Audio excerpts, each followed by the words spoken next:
So these are Ashwapati's experiences, Sri Aurobindo's own experiences that have been shared one by one, very, very detailed. And these are experiences which are also our human experiences, because Mother and Sri Aurobindo took a human birth, although they were divine beings, but they took a human birth, went through all the toils and tumults that a human being goes through, and then saw or gave us a path that how can we rise above our darknesses and challenges and lower consciousness. Is there a way at all? So this is what we are reading. And Ashwapati, as he grows in his consciousness, he experiences uh, revelations after revelations. Veils of ignorance are shed one after another. And what we will share today, or usually what we discuss in these sessions, these are just hints, tip of the iceberg that we touch upon. So please, because many of us have been in otherwise also in touch with Mother and Sri Aurobindo, so this is just a very, very humble attempt to make it a part of our day-to-day life, and not really truly the in-depth explanation. I wonder if one can do it, because there is so much lying in these lines, but still we make, with our trembling hands, we make this effort, uh, so that Savitri becomes part of our day-to-day life and we learn what this has to give to us. Yeah. So I'll just go through what we covered in the last session very quickly. In the struggle and upheaval of the world, he saw labor of a Godhead's birth. So now, as Ashwapati's consciousness is expanding, he is able to see how through little experiences, little challenges, it's not really in vain all this human experience. He saw the labor of a Godhead's birth. So there is something in us which is a Godhead, inner Godhead that we talk about. And it wants to take birth through the toil of human life, through all the challenges, experiences, diseases, separations, divorces, all that we go through. There is something that wants to get born. He saw the labor of a Godhead's birth, a secret knowledge masked at as ignorance.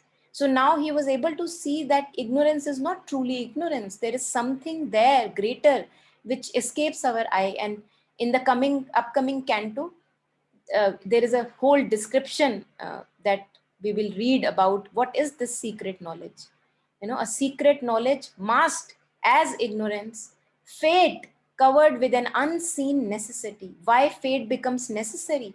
What we call as fate, what we call as this just had to happen. Why it becomes necessary? So that the Godhead can be born, and the game of chance of an omnipotent will.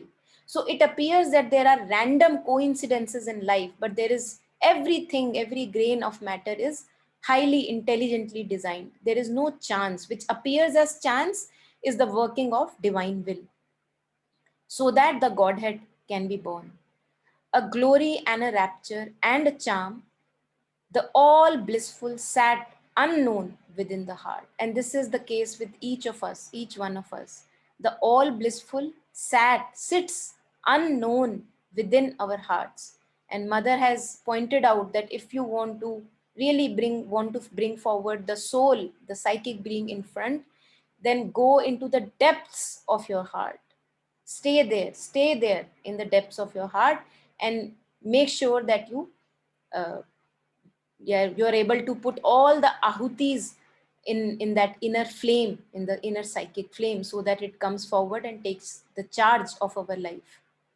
Earth's pains were ransom of its present delight.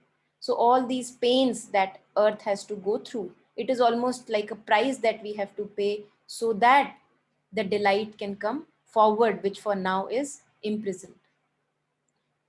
A glad communion tinged the passing hours. Now he was able to be in communion with this inner all blissful presence. A glad communion. He's very glad with his own inner communion. Tinged the passing hours. The days were travelers on a destined road. Now the life is not an aimless life. He knows that there is a purpose to this whole human existence that is revealed to him. So the days that he spent, the common day-to-day life, they were just travelers on a destined road. and the nights companions of his musing spirit, because in night time, there is so much of silence. All the chaos of the day-to-day existence has mostly settled down, and then one can be in a deeper communion with the spirit.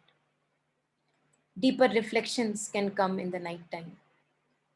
A heavenly impetus quickened all his breast. So, as if he got this enthusiasm, the passion to live this life, the march towards divinity. A heavenly impetus quickened all his breast. The trudge of time, usually for a day-to-day ordinary consciousness, the day that we live, it may appear as very, very heavy. Where am I heading to? Why this life at all? uh, what is the purpose of human existence? And when one does not know all that, and one feels that why am I living this day to day mundane life, so the life feels very heavy, the trudge of time. But now this trudge of time changed into a splendid march, because he knew his purpose of human existence. So he was very, delightedly moving forward on this sunlit path. The trudge of time changed to a splendid march. The divine dwarf towered to unconquered worlds. And we discussed last time that this is a reference to the Vaman avatar of Vishnu, where he takes this little avatar, a very little human being, and in 3 steps he covers everything. Yeah, everything in 3 little steps. The divine dwarf towered to unconquered worlds. Earth grew too narrow for his victory. So he, so much of enthusiasm and so much of, the divine light filled up his being, that he said, that earth, okay, give me more. As if, the body is full of enthusiasm, the being is full of greater discovery, and earth appears too narrow now for the victory. He has more energy than just being claiming victory for the earth from the lower consciousness. Once only registering the heavy tread of a blind power on human littleness, life now became a sure approach to God. Beautiful lines again. That usually, what appeared like a dull journey of life, now it appeared like a sure approach to God. Now, this surety, this certitude, which, for example, is also there in Mother's prayers and meditations, that surety just enveloped his whole being. Life now became a sure approach to God, an existence a divine experiment. That now one is not feeling lost in the existence, that, why am I born, and who just abandoned me in whole big universe? I don't know what to do here. So now, owing to the fact that he's able to have greater insight and his consciousness is growing, now existence became nothing but a divine experiment. He was able to see that existence is a divine experiment. And cosmos is the soul's opportunity, so that this path from darkness to light can be trodden upon, and the victory can be brought down to earth itself, material life itself. The world was a conception and a birth, and now further things are revealed to him, that why is world there at all? World was a conception and a birth of spirit in matter into living forms. So he said he sees this clearly, that spirit is involuted into the matter so that it can evolute out of the matter, it can have the evolution out of the matter, and the matter also shines with the light of the spirit.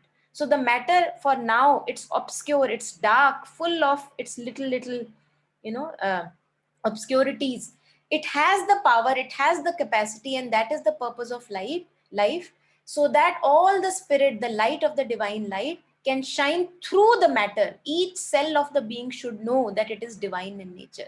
That is the purpose why world is there, from taking us from darkness to light, to matter, from a matter which is obscure to a matter which is light and full of divine manifestation. And nature bore the immortal in her womb, that she might climb through him to eternal life. Now, the nature, usually the nature of our tendencies, our patterns, our own nature and then the nature that we have around us. All that nature, the mechanics of nature now was not mechanical anymore. He was able to see that the nature, owing to the fact that it is very mechanical and repetitive in its very, very essence, it also wants to climb up to the light of the divine spirit. And that's why it is bearing as if the immortal in her womb, so that when the immortal is born out of nature's womb, nature also gets a climb towards the divine spirit. That is the reason why the immortal hides in nature, so that when it grows forward, the nature also, like a creeper, is full of divine presence and divine manifestation, and not just the mechanicality of the nature as it appears to be. His being lay down in bright, immobile peace. Now, owing to all these revelations, he's very relaxed now. He's very, as if he's basking himself in this power of divine light and grace that is being revealed to him. His being lay down in bright, immobile peace and bathed in wells of pure spiritual light. It wandered in white fields of wisdom self, wherever it went, in reflections, in contemplations. All that he saw was revelations after revelations. He wandered in white fields of wisdom self, lit by the rays of an everlasting sun. Now he is in glad communion with this everlasting sun, which usually from our ordinary consciousness is hidden away from us. Just coming to the last paragraph, and then we will take up the new lines for today. Even his body's subtle self within could raise the earthly parts towards higher things. So usually the body craves, there is a craving from the body for lower things, lower pleasures. Now, owing to the fact that his whole being is full of this divine light, even the earthly parts, the lower consciousness, the mind, the thoughts, the emotions, the wants of the body, the needs of the body, all those as if they were able to raise themselves to wanting the divine. Yeah, not wanting the lower pleasures of life in which usually we are absorbed throughout our life. But now there was a want, there was a willingness from the lower parts of the life to a higher divine light. And even the lower parts could feel the breath of heavenlier air. They could feel the gladness, the bliss of the heavenlier air. Already it journeyed towards divinity. So the journey of the neither members, what we call as the mental being, the emotional being, vital, the physical being, their journey towards the divinity also started. Upbuoyed upon winged wings of rapid joy, very gladly, full of joy to walk this path, upheld to a light it could not always hold, because physical being has its own limits. Whenever we are full of joy, have you seen, whenever we are full of joy, we want to spill it out. The body cannot contain it. We want to either dance it out, we want to tell it to a friend. The body cannot contain it. Yeah. So that's where the bliss that it came to Ashupati, upheld to a light, could not always hold. The body could not always hold so much of light and so much of beauty. I experience many a times that, that we are so weak in our bodies that it's very hard to contain too much of bliss. And that is our journey from darkness to light, that we have to slowly make this container, the human container that we have, as if to grow more strength, so that it can contain more divinity, it can contain more light, and gradually do its work in the world. It left mind's distance from the truth supreme. Usually mind is absorbed in those kind of thoughts which keep it away from absolute truth. Now, owing to the fact that mind is also silent, the whole being is silent and still, in peace, in immobile peace. Now it was possible for the mind to leave the distance from truth. And this tells us that the distance is because of the thoughts. Yeah. So the more actively thinking we are, all the time thinking, we become distant from the truth. And the more silent and quieter we become in our being, the more stillness we have in the being, the more we become closer to the truth supreme, and lost life's incapacity for bliss. And I was wondering on this, that often we are so addicted to our sadistic sufferings in life. We like to ruminate upon the pains of life, the sufferings of life. And now Ashupati's growth of consciousness took him into that direction, that it lost its incapacity for bliss. So he became capable for having more and more bliss in life, rather than having an affinity for suffering, pain, and all that goes on in the ordinary consciousness, which also is part of journey. Not to say that it's not part of the journey. All now suppressed in us began to emerge. Now, Mother and Sri Aurobindo say that in us, hidden powers are dwelling and we are not even aware of. As if we are sitting on a treasure throughout our life, and many a times, most of the times, the whole treasure is untouched. We are not able to really touch that treasure within ourselves, and a whole lifetime passes by. So now, owing to the growth of consciousness in Ashupati's experiences, all that was now suppressed, all the powers, the hidden fountains of powers, they began to emerge. So this was just recapitulating very quickly of what we had covered last time for the new members. And now we will hopefully cover the canto today, the yoga of soul's release. Yeah. So let us take up the new lines, and whenever you have anything, any reflection, please unmute and share.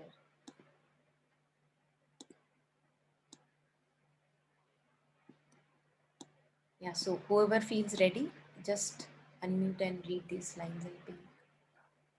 Thus came his soul's release from ignorance, his mind and body's first spiritual change.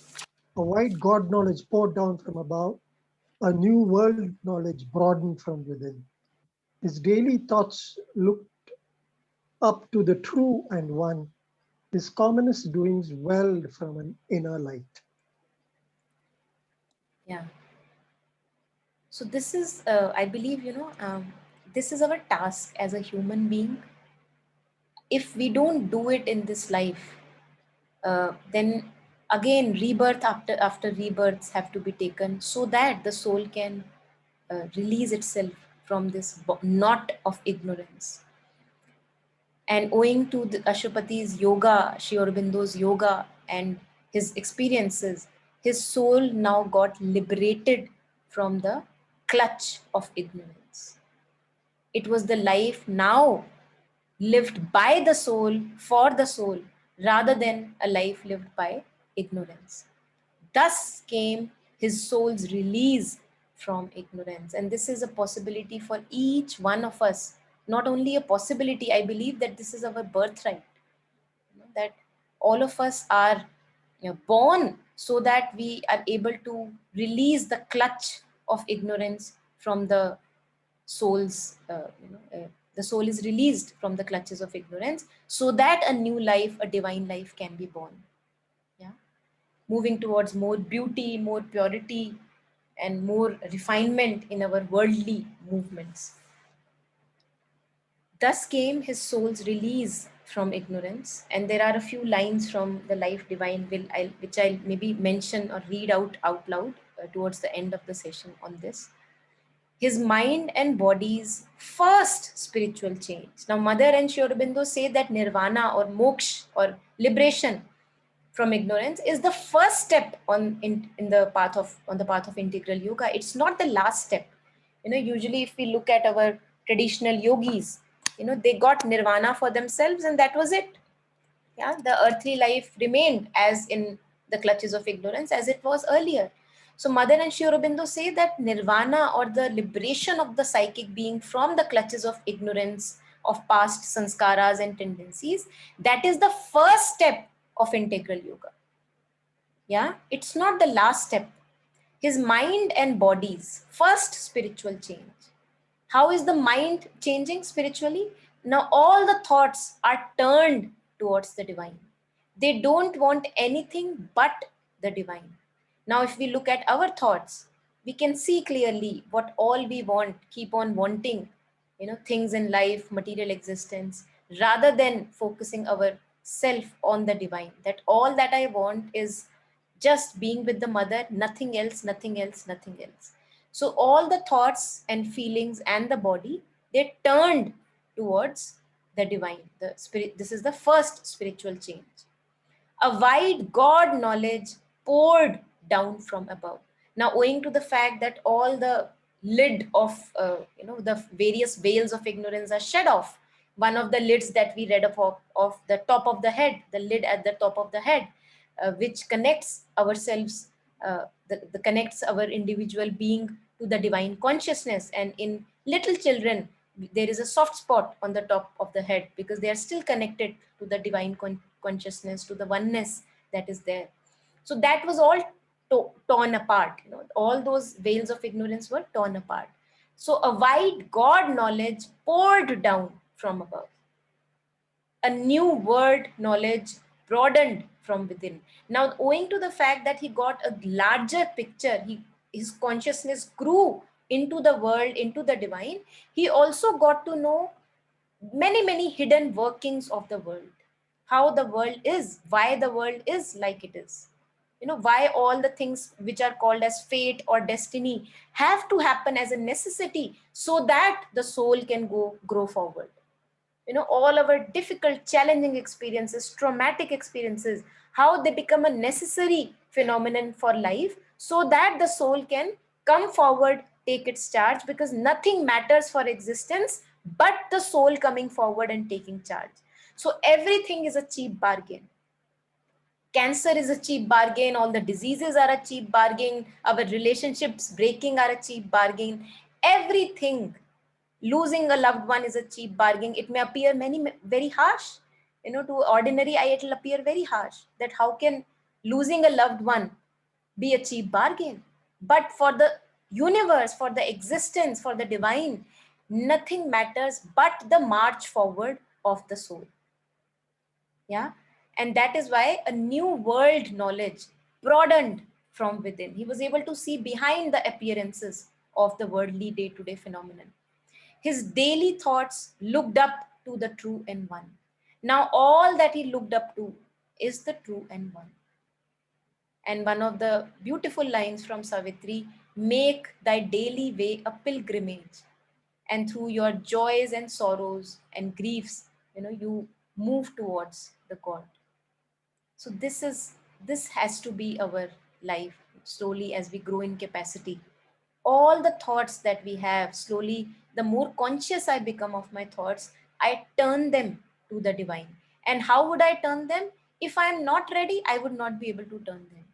Only when I feel an inclination from within that yes, I have fallen on my nose enough number of times, I have had my difficult, challenging, full of pain and suffering experiences. Now, all I want is the divine, because there itself lies all the bliss and all the march forward. Enough of the path of pain and suffering. So, this has to come from within. Only then I will be able to turn my thoughts towards the divine. Otherwise, there is no possibility.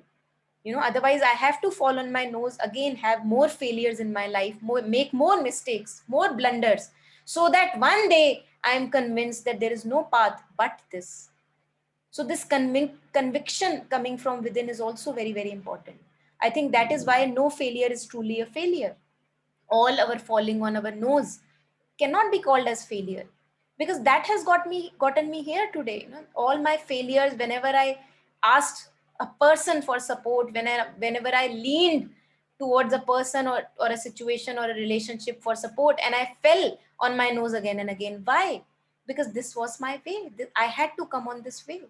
So all those experiences are very, very important for me to realize to what is the true way, what is the right way. So no failure is truly a failure. Every failure can lead me to the right path. His daily thoughts looked up to the true and one. His commonest doing welled from an inner light. Now, when we are able to commune with our inner guidance, inner voice, we are able to take a pause. Usually, how we live a life is we react to situations, and we stumble on our nose again and again, reacting. And again, Ramana Maharishi also says that all that you have to do is be non-reactive. Jiddu Krishnamurti, he also says that be non-reactive, be dead to your desire. And when we are able to be non-reactive, then we consult our inner guidance for the right action. And when we consult, whatever action is taken usually mostly is the right action taken. Yeah, but this cannot happen just like that. This, for this to happen, we have to go through many difficult, painful experiences, so that we know that yes, this is the right way. Yeah, so all those difficult, painful experiences are also part of our journey. We don't have to be in shame or guilt that why did I do it again, because that is a part of our journey. The journey is not very easy one. Journey is from darkness to light, from suffering to bliss. It's not an easy journey. And that's why scriptures and scriptures have been written, and yet we know how far we have come, because the journey is a tough one. Yeah, yet the path is only one, the destination is only one. There are no two destinations for us. So either by my own efforts, by my own willingness, or without my willingness, the divine destination is only one, that is the divine, that is the soul coming forward. And now his commonest acts, his day-to-day acts, are able to come from the inner light. They are welling, bubbling up through that inner guidance. Yeah, so anything from this passage?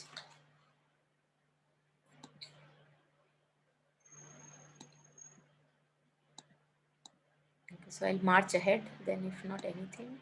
And whoever feels ready, I think Navpreet, you wanted to go next, please Yeah. read. Yeah. Awakened to the lines that nature hides, attuned to her movements that exceeds our ken.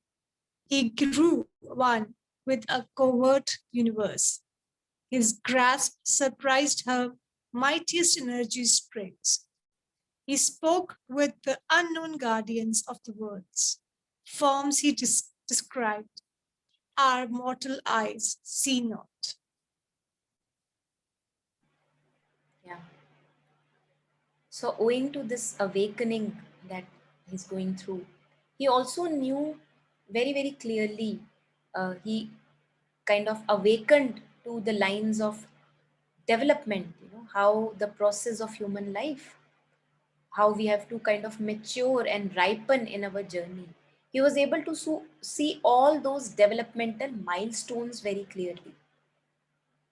So, what appears as a natural development, organic development, why that is necessary, why it is a part of process, that is revealed to Ashwapati. Awakened to the lines that nature hides. So there is a secret purpose behind movement of nature. It's not in just a mechanical, technical movement, all in vain, a blind movement. It's not a blind movement. Awakened to the lines that nature hides, attuned to her movements that exceed our ken. Now, ken is the domain of knowledge, that we all have our ken, that this is what I understand, this is what I know. Usually, whatever are the ways of nature or the universe, they exceed our ken. They are beyond our domain of understanding. We do not fully understand the workings of the life or the nature. But now, owing to his growing consciousness, he attuned to those blind movements, to the ordinary consciousness. They may appear as movements which are unknown. I don't understand them. But they became a part of his ken. They came into his domain of understanding. Yeah, so this is how the growth of consciousness is happening, that all that was not understandable now became understandable. Now he knew why the things are the way they are. Yeah, so the more understanding dawned in his being.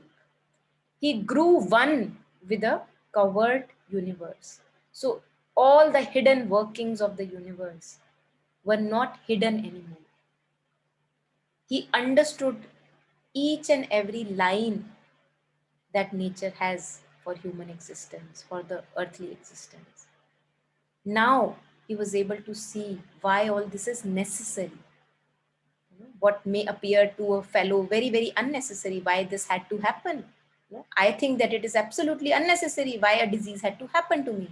But now I understand why the disease had to happen to me, so that I could grow forward, march forward, because I was blocking my own growth. So slowly, slowly, all that that is hidden, came revealed to him. He grew one with the hidden, covert, secret universe. His grasp surprised her mightiest energies springs.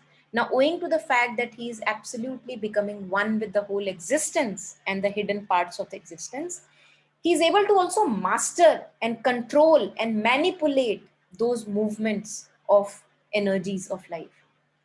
All the movements. And one thing that I don't know if it's connected or not, but it just came to me while I was going through these lines. you know Sri Aurobindo and mother, Sri Aurobindo changed many, he, by sitting in Pondicherry in his silent being, he actually interfered and manipulated and make forward the human march, by manipulating many events during the World War also. So this is how the capacities that are there in human beings lie totally unused. By sitting in Pondicherry, he is able to make use of his powers that he has gained through growth of consciousness, so that he can make a change for human race in the level of World War, when the World War was going on. So his grasp, this is the grasp, this is the mastery he developed. His grasp surprised her mightiest energy springs. He was able to master and control and fiddle around with the movements of the earthly existence. He spoke with the unknown guardians of the worlds. So it is said that the world or the manifestation is created in planes. There are levels to this existence. And each level of each world have guardians uh, that take care of that particular plane of world or existence. Now he was able to communicate with the guardians of those worlds, those entities, those beings which are totally hidden from our ordinary consciousness. And hence he was able to make his contribution towards the growth of new race, yeah, or human race. Forms he described, our mortal eyes see not. Those entities, those beings he could see. Descried means see. Our mortal eyes are not aware of them.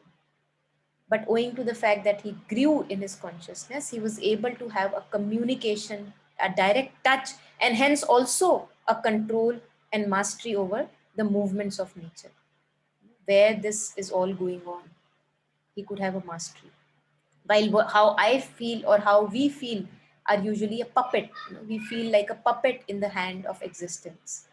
But now a true mastery was developing with Ashwapati. Yeah. And many faculties, powers which are hidden, which we don't even know exist, he was able to make use of all those faculties within the being. So let's move forward. Please keep sharing if you have anything, any reflection that dawns upon. Yes, true. Yeah. Yeah. True, Monica. These lines you explain, no? From sitting in Pondicherry, he is able to control the world affairs. Yes, it is very true, because he used to, get these lines, no, Savitri lines also with his open eyes, it seems. I read in one of the book, Dr. Nadkarni, he is no more now, but he wrote like this. I will read the exact lines actually.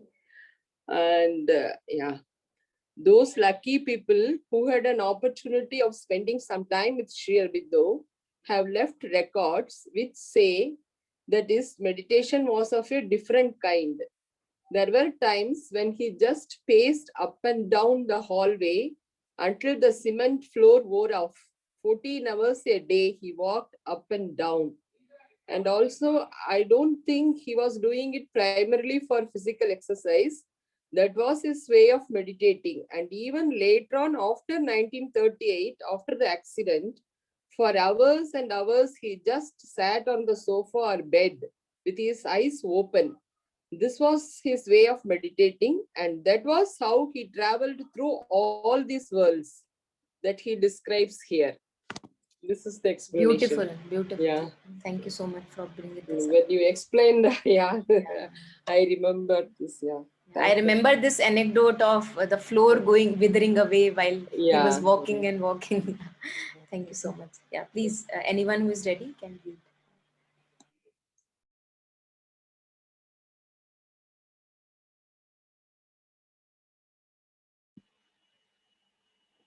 His wide eyes bodied viewless entities.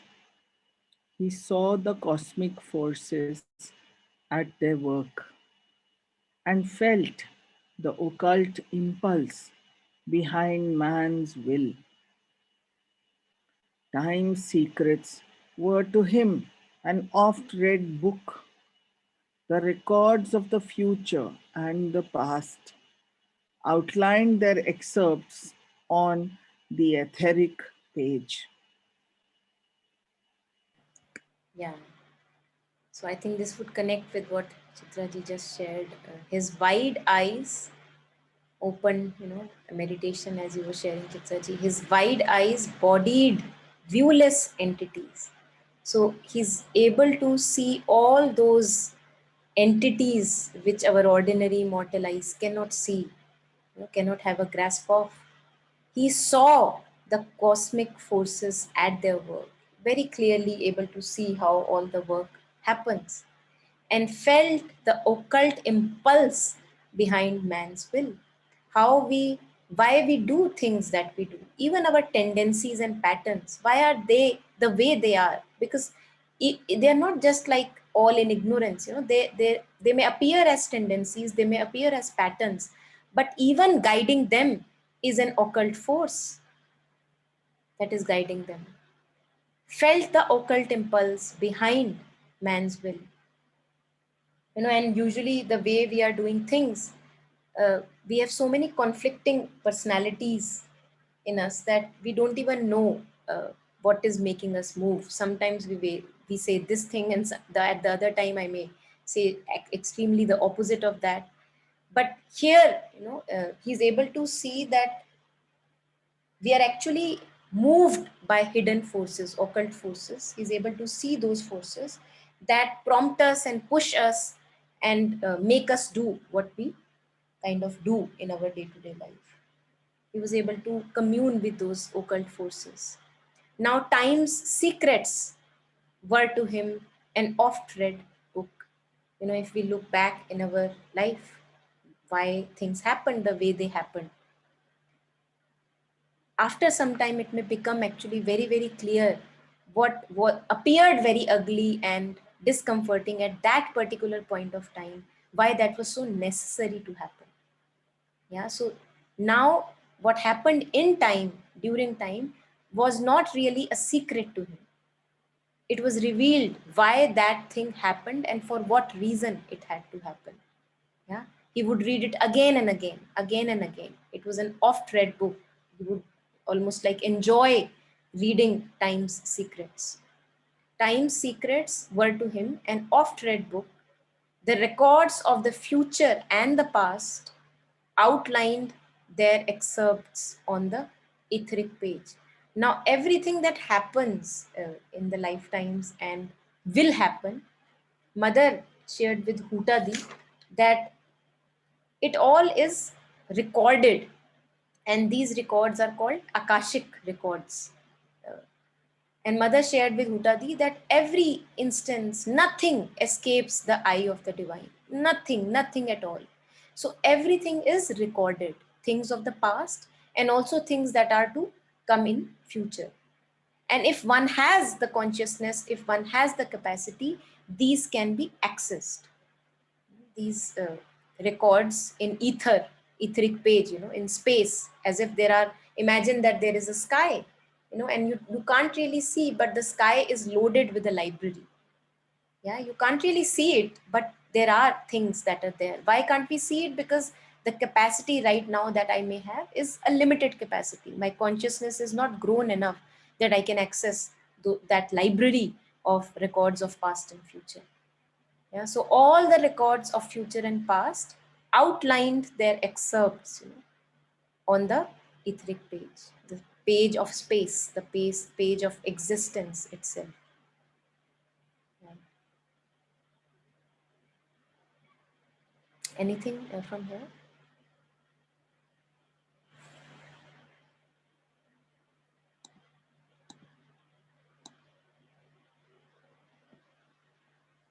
Okay, so if not anything, please, anyone who wants to read, go next, unmute and read, please. Binaji, you haven't read, if you would like to. Yeah.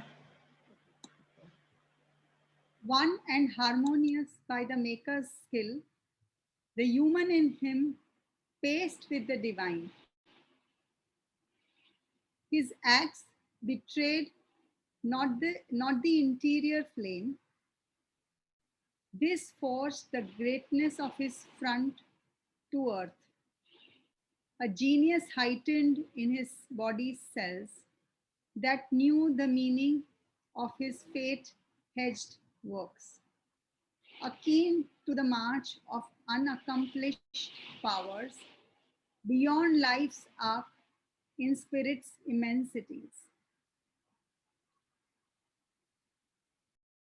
Yeah. So now everything is moving towards a greater harmony.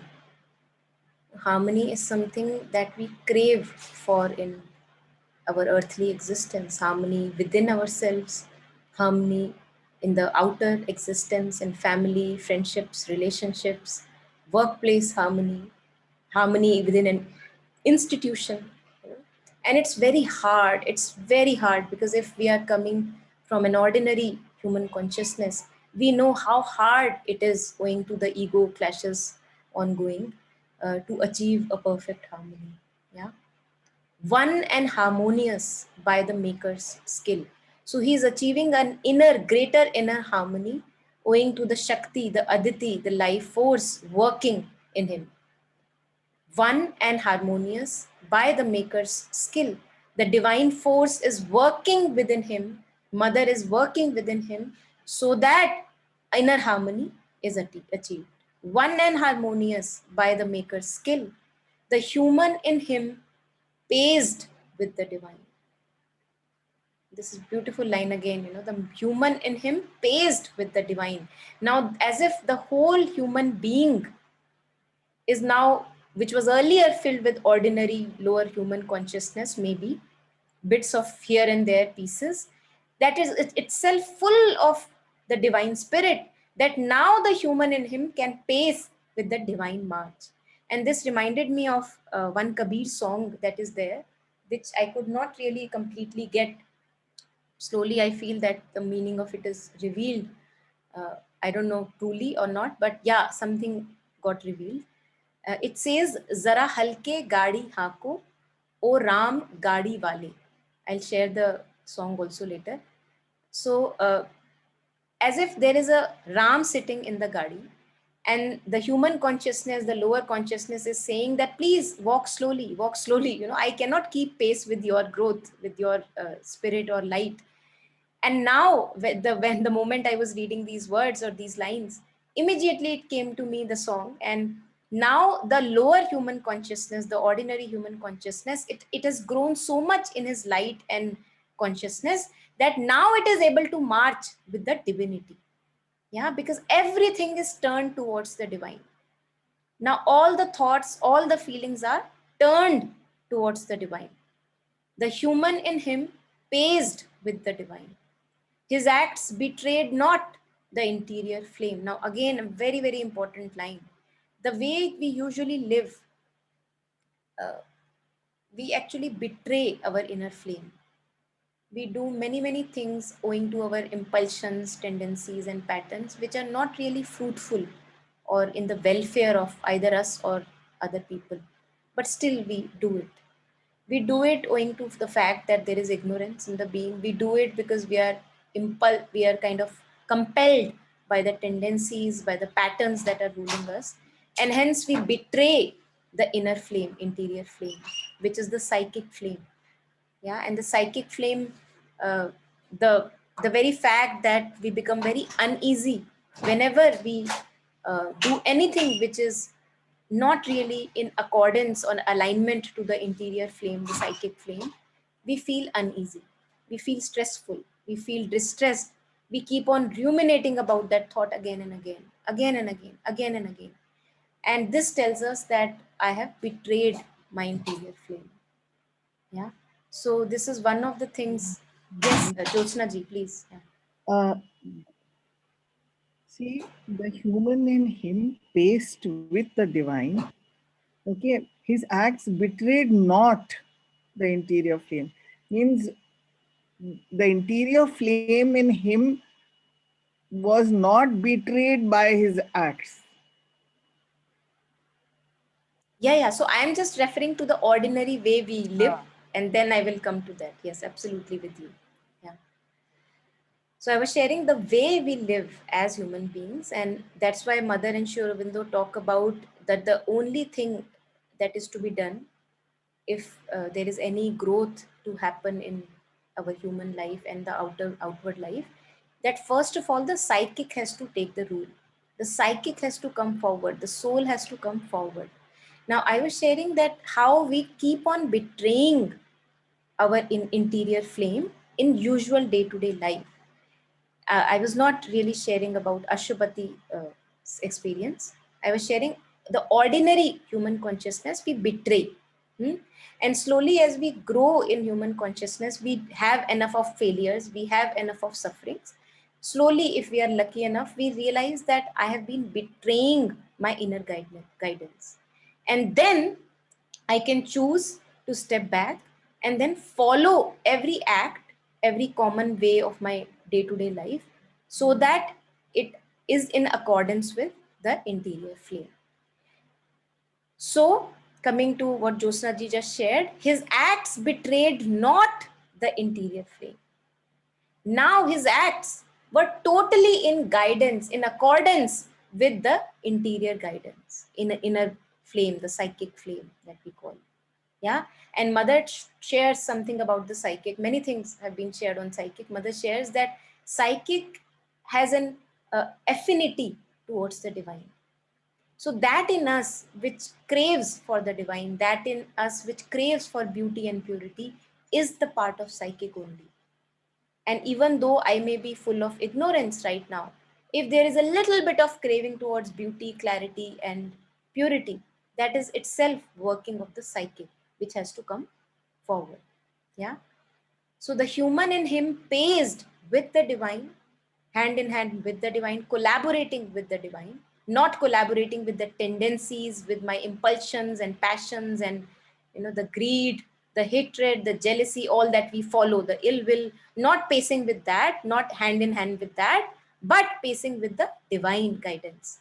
His acts betrayed not the interior flame. Now, all that he did was in accordance to the interior flame, interior guidance. This forged the greatness of his front to earth. So that part of him which dealt with the earth, the outer consciousness, that became slowly greater and more in alignment with the divinity.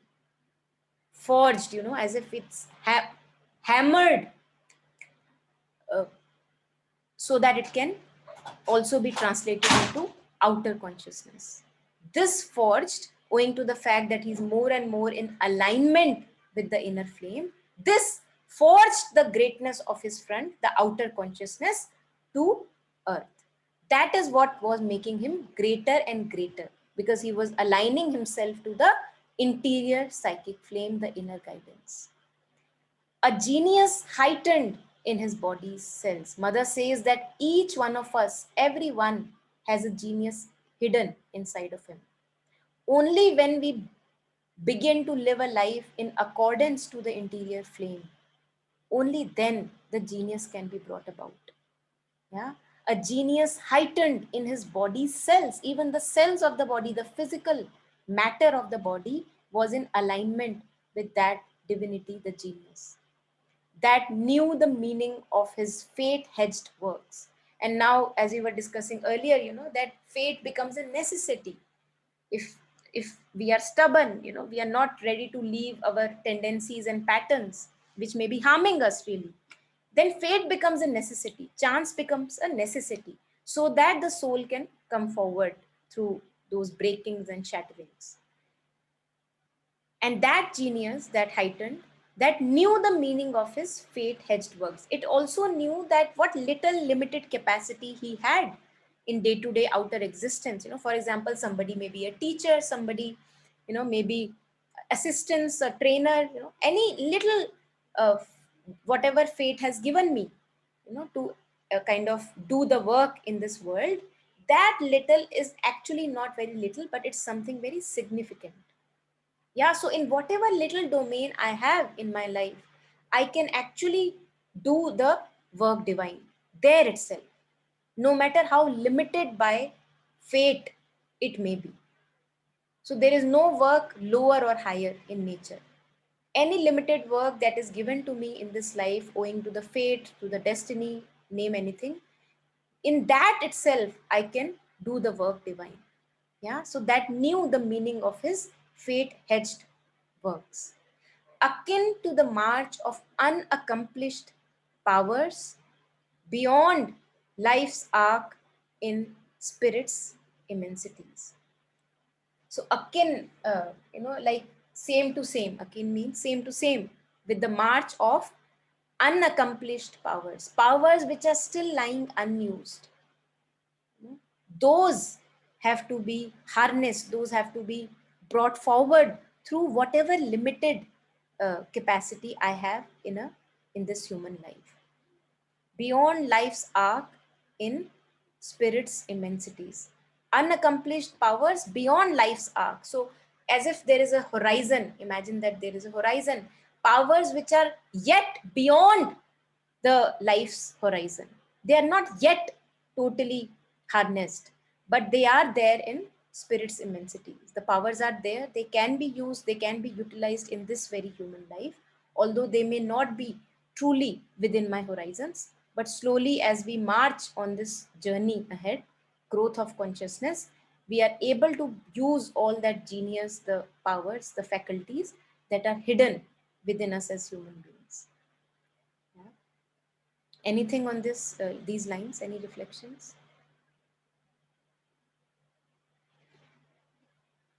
Yes, Monica, again, this line is very beautiful. His acts betrayed not the interior flame. Yeah, when you are explaining that moment, I felt actually every time we can examine ourselves, really. His acts betrayed not the interior flame. Very beautiful, this. Yeah. Thank you for this beautiful explanation. Thank you, Yeah. Chitraji. Yeah. Yeah. I think more and more, and I also see the importance now of my failures and our failures, that if we had not fallen on our nose again and again, how on earth would we know that there is something called an inner guidance? And that is where, the line from Savitri comes again, that the supreme diplomat makes even the falls a mean to a greater rise. So I think it's almost a birthright of each one of our human beings, each one of us, that we grow through our experiences, and then we begin to live by this inner flame, interior flame. And I know personally that I have betrayed this inner flame so many times in my life, and those things almost come back to me in dreams many a times, that I wish if I could have heard that inner voice that guided me 2 years ago, 3 years ago. But even then I see that the failures that I had in past 2 3 years, if I would see when I did not really listen to that guidance, a very subtle voice, very bleak voice, very shy and faint voice, even those failures, the grace, the beauty of grace is that even those failures have just given me more. They have made me more convinced that this is the worthy path, this is the only path that is to be taken. Such is the bounty of the grace, divine grace, that even the failures are made use of. So yeah, I found this very, very powerful when I read this, absolutely with you. His acts betrayed not the interior flame. Anything else? Anyone? Mother mentioned somewhere that unless we have massive failures, we will not wake up. Mother says we will have them, and then we've got to, because we have them, we are forced to sit back and watch, and it's only then that we will progress. Absolutely. Absolutely. And actually, the bigger the jhatka, the better the learning. Bilkul. Totally with you. Now if we look back our jhatkas, or the shatterings that we had, the failures that we had, so if we have really gotten a bit of a larger view, it becomes so clear that why that failure was necessary for me, why there was something still hiding from the lower consciousness which had to be cleared up, and that's why the failure happened. So it becomes very clear why the failures become a almost necessary phenomenon in life. Otherwise, you know, as Sri Aurobindo, the whole canto is denoted to the problem of pain, and we will come to that, I hope, soon, in few years. I don't know when. The problem of pain, a beautiful canto again, why pain and suffering becomes essential so that the Godhead, inner Godhead can be born. Yeah. Yeah, anything else? Anyone at this?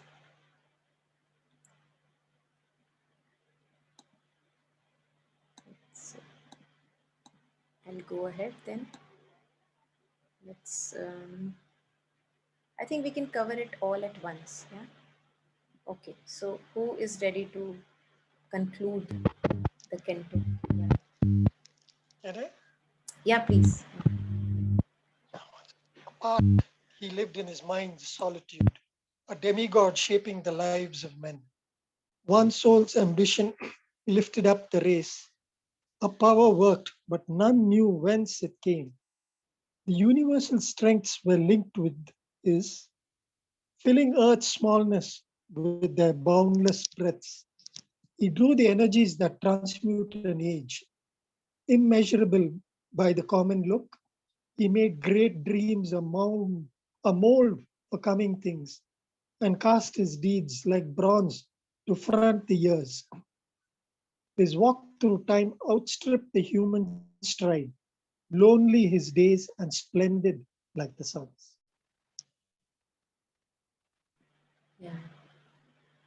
Now, this is the beauty of growing on a spiritual path. The beauty is that it's a lonely path. At times, it may become difficult, but then we have the divine as a companion. Yeah? And apart he lived in his mind's solitude. The silence of the mind, the stillness of the mind.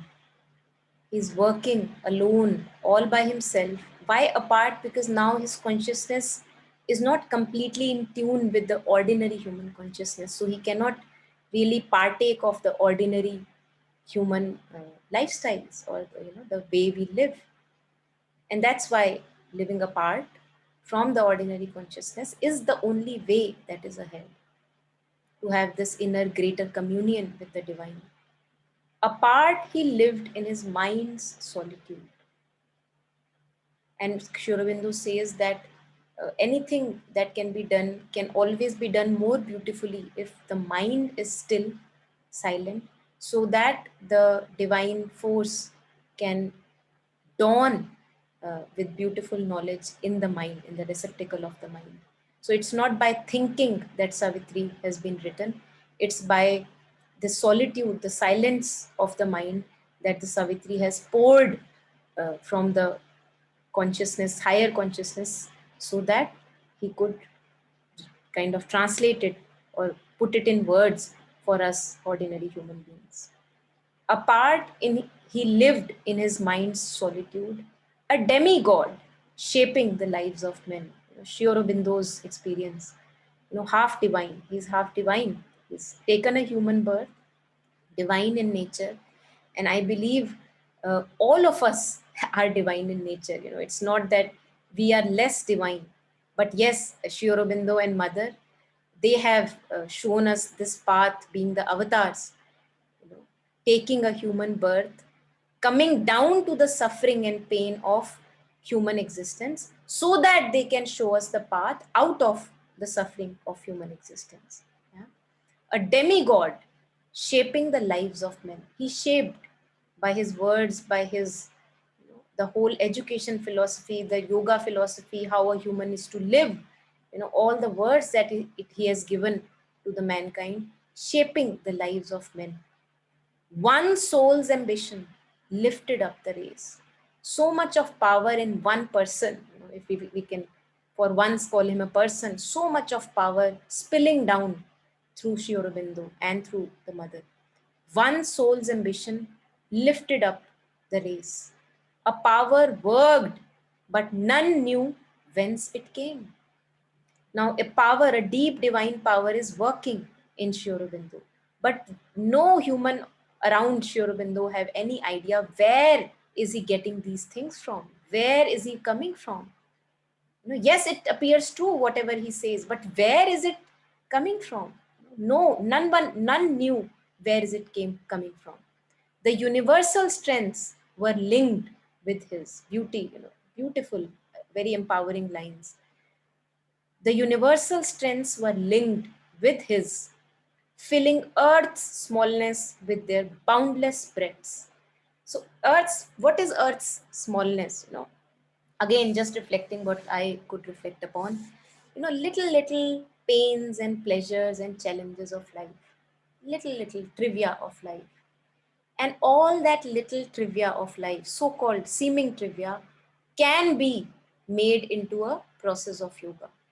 Nothing in our human experience can be truly called as a little experience. Each and every little experience, each and every little failure, little mistake has the capacity to take us more towards purity and divine light. This is how he fills up earth's smallness. Look at Letters of Yoga, Letters of Yoga 4, where he's talking many things about vital, how vital the emotional being disturbs the sadhak and what is to be done. So all these little challenges have been transformed into stepping stones towards the integral yoga with the divine. Yeah? Filling earth's smallness with their boundless breadths, all these universal strengths. He drew the energies that transmute an age. So all those powers that have the capacity to transform human nature, transform human consciousness while living on this earth, not just having the nirvana and passing on, by changing the mind, changing the physical, changing the emotional being of the man. All the powers, all the energies, he made use of those powers which can transmute mute a whole human race, immeasurable by the common look. Now, looking at Sri Aurobindo, one cannot say that there is something, if one comes with the ordinary consciousness, one would not be able to really truly see the depth and immensity of his being. But if only one has come forward in his soul, I was hearing, that one could see the depth of his immensity. Yeah, so his common look can deceive that he's also a human being and I am also a human being. What's more to him?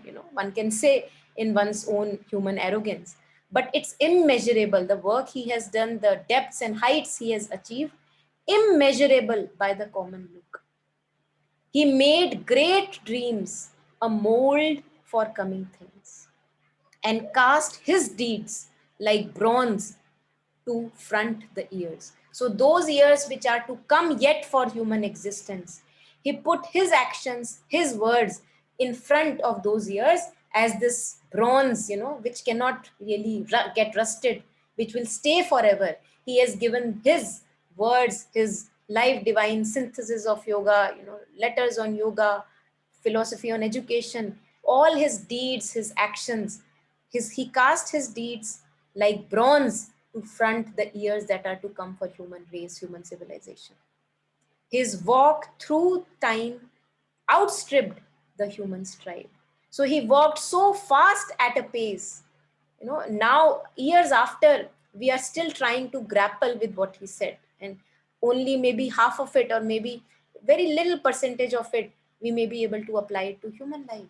So what he has said he is given a material, a raw material for lifetimes to come, ages and ages to come. His walk through time outstripped the human stride. We'll need lifetimes to arrive at what he told us, the path that he showed us. Lonely his days and splendid like the suns. Yes, his days were lonely. Why? Because this is a lonely job. When you are with the divine just wants you all by himself. You cannot really now engage in all the gossip and conversations that you used to do earlier. It's not you anymore. You have been overtaken by the divine. So, yes, lonely is his days, and along with that, splendid like the suns. So, they are full of light, full of guidance, full of divinity, full of beauty and purity, more and more increasing purity, increasing consciousness. And that is what we felt in the presence, people who have been in the physical presence of Sri Aurobindo, I think they would be able to say much more. They have already said, Nirod Baran, Amal Kiran, all these senior sadhaks have shared so much about being in his presence, how the presence itself transformed uh, their nature. Yeah. And we can just, I think we can immerse in Sri Aurobindo's presence just by thinking of them, feeling them in our being, and even looking at his picture, for example, reading the Life Divine, reading Savitri. That is how we get in touch with their presence. And one of the books that Nirod Baran has written, where Sri Aurobindo says, I am here, I am here. So he says this, yes, I am leaving the physical body, but I'm not gone. I'm here, I'm right here. Yeah, so that gives us strength to go on. So I would like to stop here, and I would like to share, ask you for reflections or insights if there are any. If you have seen Smriti, where all their artifacts are kept, I the have not type seen. Yeah, I have not seen. the typewriter on which Sri Aurobindo used to type is a very small typewriter, and it is said, it is recorded somewhere, I don't know where I read it, but I also read it over there, and one of the people who mans the place, she told me that I believe his fingers used to just fly as if caressing the typewriter, and hundreds of lines used to come out every day Beautiful. on it. And when they would ask him, he used to say, I don't know from where it is coming, but Yeah, it is coming. yeah. It's a small typewriter. And when you stand in front of it and you just stare, and then now when he says here that you stand in solitude, truly he used to be absolutely silent, and his fingers would just fly, and the pages would come out. Beautiful.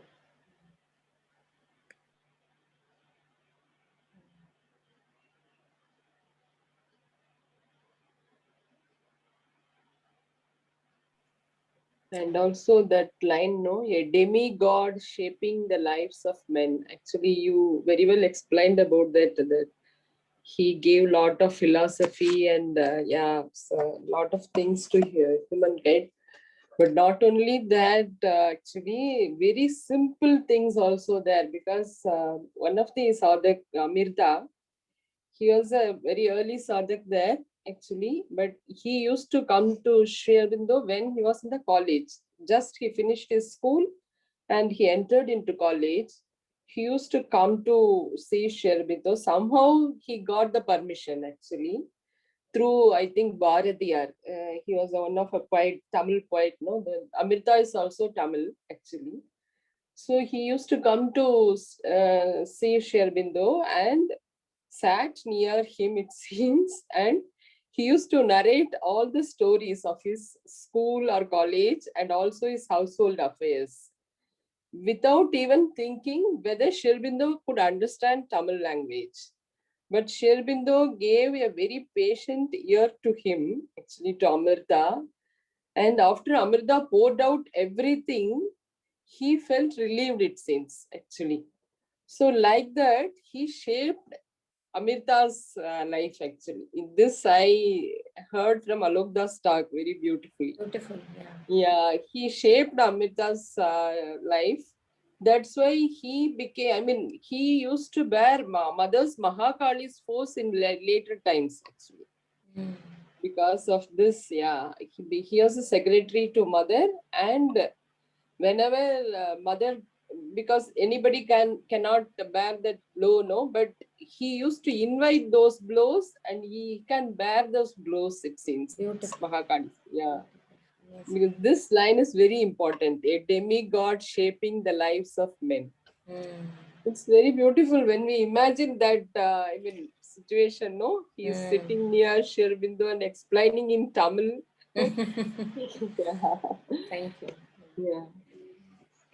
So I'll just share a few lines from the Life Divine. Maybe they resonate a bit and then we can conclude.